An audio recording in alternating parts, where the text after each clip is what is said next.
Also, we're out at 56 Bogart, and this is the current heart of the Bushwick scene. And there's maybe a dozen galleries in this building at this point. I'm gonna pop in and check a couple of them out. We're gonna wrap up here at Life on Mars. Howdy. Gee, there's Jeffrey Collins, another videographer. Well, I know that this is a group show, and I believe it's all female artists. The title of the show is Jolie, Laide, L-A-I-D-E. And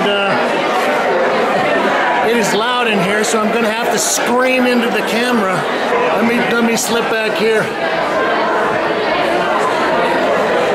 This is by Agatha Wojciechowsky, W-O-J-C-I-E-C-H-O-W-S-K-I. You know, we're just going to call her Agatha. This is 1968, and Agatha might be one of the most interesting artists in the show. We'll talk a little bit more about her as we explore. Now we're going to take a look at some of Agatha, and I asked Michael, the proprietor here, how you pronounce her last name, and it's Wojciechowsky. But Agatha, I'm going to read a little bit from the press release. Agatha was a well-known spiritual healer whose works of art were informed by her communications with the deceased. With no formal art education, she began making autonomic drawings in the 1950s. First letters of an indecipherable language, then boldly colored faces and figures. And these watercolors are nice.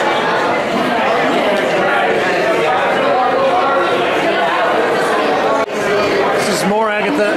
This is untitled. Her work was featured in solo exhibitions in New York and Europe in the 1960s and 70s, and in group shows with Dubuffet, Duchamp, Man Ray, Noguchi, and Picabia. It's nice. So this looks like maybe China marker on paper. And that's probably 12 by 10.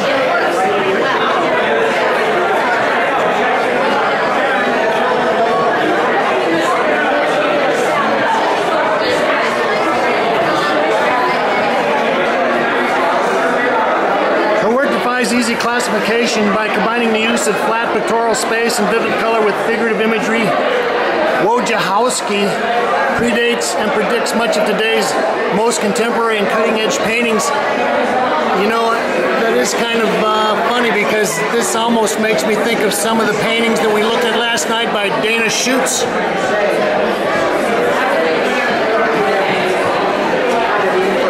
We're going to wrap up our stroll here with looking at another piece by Agatha Wojciechowsky. This is untitled 1963.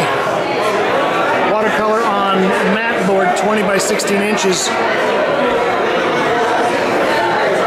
And Agatha may be someone that is perched on the verge of becoming rediscovered. I think that if they get the kind of attention that people are talking about with this work, that she might break into the, I don't know what you'd call it, the upper echelons of the outsider or art brute people. I think she was born in 1886, and I think she's maybe been dead for 25 or 30 years at this point. So this has been James Kalm running through Brooklyn for the 2015-16 season opener. Thanks for coming along. And this is the beginning of the 10th season for the Kalm Report. So You guys can all comment, criticize, rip me, whatever you want. But whatever we do, we have to thank Kate.